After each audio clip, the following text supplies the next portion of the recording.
السلام علیکم۔ تاریخ، ہسٹری، اتہاس جاننے کے لیے ہمارے چینل کو ضرور سبسکرائب کریں۔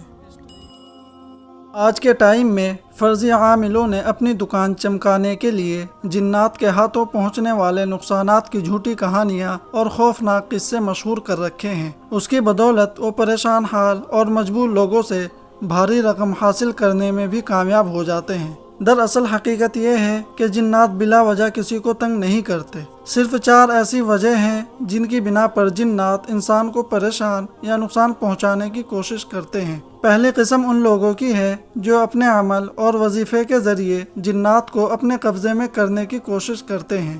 اکثر نا تجربے کاری کی بنا پر جب وہ عمل الٹ ہو جاتا ہے یا پھر مکمل نہیں ہوتا تو جنات اس عامل پر حاوی ہو جاتے ہیں اور اس عامل کو مختلف طریقوں سے نقصان پہنچاتے ہیں۔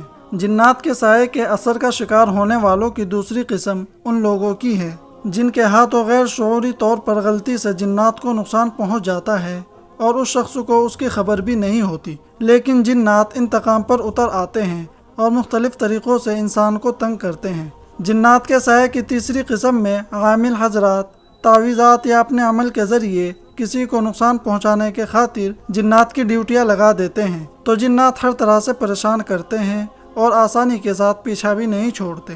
چوتھی اور آخری قسم ذرا مختلف ہے۔ اس کی زیادہ تر شکار صرف عورتیں ہوتی ہیں۔ عام طور پر جنات کسی خوبصورت عورت پر اس کے حسن کی وجہ سے مسلط ہو جاتے ہیں، لیکن انہیں نقصان نہیں پہنچاتے۔ اگر انہیں نکالنے کی کوشش کی جائے تو وہ سخت نقصان پہنچاتے ہیں۔ اس بات کو سمجھنے کے لیے میں آپ کو ایک عامل کا واقعہ سناتا ہوں۔ وہ بیان کرتے ہیں کہ میرے گھر سے کچھ دوری پر آرمی کا ایک کیمپ تھا۔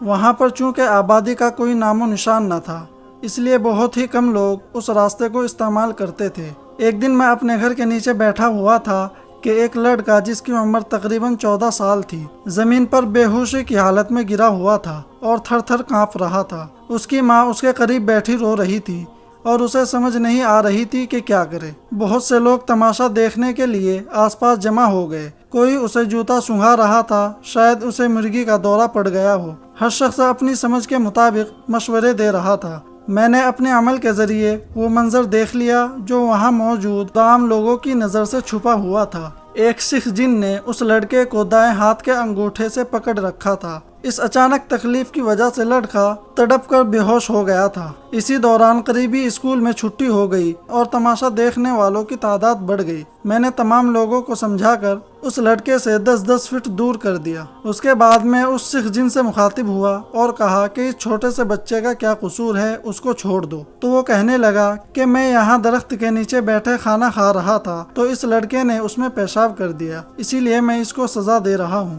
اس دوران میں نے اس کی منت سماجت بھی کی اور دھمکیاں بھی دی، لیکن وہ کسی صورت پر ماننے کو تیار نہ ہوا۔ اس کے بعد میں نے ایک لڑکے سے کاغذ اور پینسل لے کر ایک تعویذ لکھا اور اس کو دکھایا کہ میرے پاس تمہارا علاج موجود ہے، لیکن وہ بہت ڈھیٹ نکلا اور کہنے لگا آپ مجھے چاہے جلا دے لیکن میں اس لڑکے کو نہیں چھوڑوں گا۔ اس وقت میرے پاس ایک ایسا علم تھا جس کو میں مشکل وقت میں آخری ہتھیار کے طور پر استعمال کیا کرتا تھا۔ یہ ایک ایسا وظیفہ تھا کہ کوئی طاقتور سے طاقتور جن بھی اس کے سامنے نہیں ٹھہرتا تھا۔ اس کا طریقہ یہ تھا کہ بغل میں ہاتھ رکھ کر وظیفہ دہرانا اور پھر ہاتھ پر پھونک مار کر ہاتھ جن کی طرف کر دینا۔ جب میں نے آخر میں یہ عمل دہرایا تو وہ ہاتھ جوڑنے لگا اور کہنے لگا کہ بس بس، اور وہ وہاں سے بھاگ نکلا۔ میں نے اپنے 2 موکل اس کے پیچھے لگا دیے اور وہ اسے پکڑ کر لے آئے۔